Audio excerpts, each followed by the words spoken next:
मोहनलाल पक्षी को लेकर खुशी खुशी अपने घर लौटा। अब उसके दिल में डर की जगह सुकून था। उसने राधा को सारी कहानी सुनाई, कैसे उसे पक्षी वापस मिला और कैसे एक जादुई अंगूठी ने उसकी मदद की। राधा हैरान भी थी और खुश भी कि उसका पति सही सलामत वापस आ गया। क्या तुम वाकई भविष्य बता सकते हो? हाँ, तुम्हारे भाग्य में बहुत धन लिखा है, तुम बहुत अमीर बनोगे। तो फिर देर किस बात की? ढेर सारा सोना मेरे सामने प्रकट कर दो। अचानक आकाश से रंग बिरंगी किरणें जमीन पर उतरने लगीं, जो बहुत सारे मदराओं के ढेर की तरह चमक रही थीं। रोशनी की चमक में मदराओं का वह ढेर जादुई खजाने जैसा दिख रहा था। कुछ ही समय में मोहनलाल पूरे गांव का सबसे ज्यादा धनी और सम्मानित व्यक्ति बन चुका था। उसकी झोपड़ी अब एक सुंदर और प्यारा सा घर बन चुकी थी, जिसमें खुशहाली और शांति की रोशनी छाई हुई थी। एक दिन वह जादुई पक्षी उड़ता हुआ आ गया और मोहनलाल के कान में धीरे से कुछ कहने लगा। क्या कहा?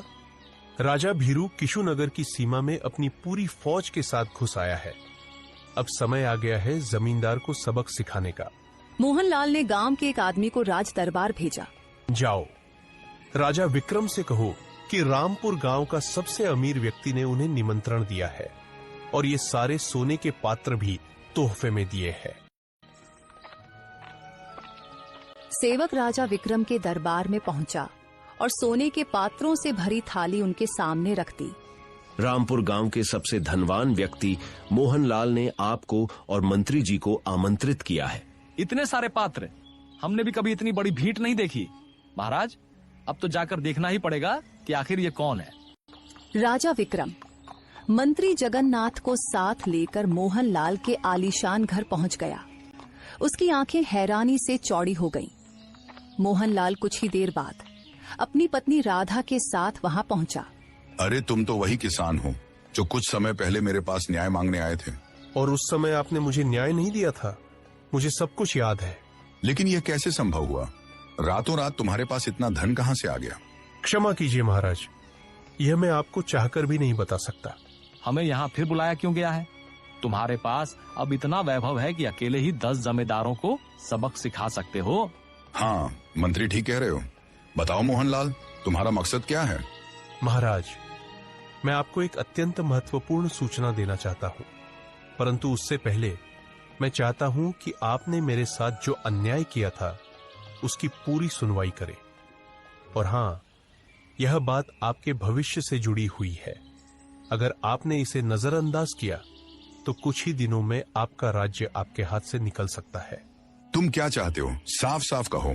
मैं चाहता हूं कि आप अब मेरे घर पर जमींदार बलराम मक्कीये और बलिया को बुलाकर उनसे साफ साफ पूछे कि क्या मैंने वास्तव में अपना खेत बेचा था या नहीं। सैनिकों, तुरंत जाकर उन चारों को बुलाकर मेरे पास ले आओ। कुछ ही देर में वे चारों वहां पहुंचकर उपस्थित हो गए। मुखिया, सच सच बताओ, क्या मैंने वाकई जमींदार को अपना खेत बेचा था? क्षमा कीजिए महाराज, मैंने जमींदार के दबाव में आकर यह झूठ बोला था। मैंने भी झूठ कहा था महाराज, क्योंकि उसने मेरी बेटी की शादी रोकने की धमकी दी थी। महाराज, जब ये लोग एक गरीब किसान के सामने थे तो ये उसके पक्ष में नहीं बोले, लेकिन आज जब उन्हें पता चला कि मैं इतना अमीर हूं कि जमींदार मेरे सामने कुछ भी नहीं, तो ये सब मेरे पक्ष में बोल रहे हैं। मैं चाहता हूं कि आपके राज्य में ऐसा न्याय स्थापित हो जहां अमीर और गरीब के बीच कोई फर्क न हो। तुरंत इन चारों को जेल में डाल दो और ले जाओ। मुझे माफ कर दीजिए। मुझे माफ कर दीजिए। मोहनलाल, मोहनलाल। हाँ, ठीक है, मैंने तुम्हें माफ कर दिया है, लेकिन मेरा खेत मुझे वापस लेना होगा। वह मेरे पूर्वजों की निशानी है और इसे कोई छीन नहीं सकता। हाँ ठीक है, मैं देने के लिए तैयार हूँ। जाओ, लेकिन याद रखना, अगर अब किसी गांव वाले के साथ अन्याय हुआ तो मैं तुम्हें माफ नहीं करूंगा। जमींदार बलराम सिर झुकाए चले गए और मुखिया और भलिया भी शर्मिंदगी के साथ लौट गए। महाराज, विशालगढ़ राज्य की सेना आपकी सीमा में प्रवेश कर चुकी है और सभी जानते हैं कि उनकी सेना आपकी सेना से 10 गुना बड़ी है। आप उनसे युद्ध नहीं कर सकते। तो हमें यहां से भाग जाना होगा।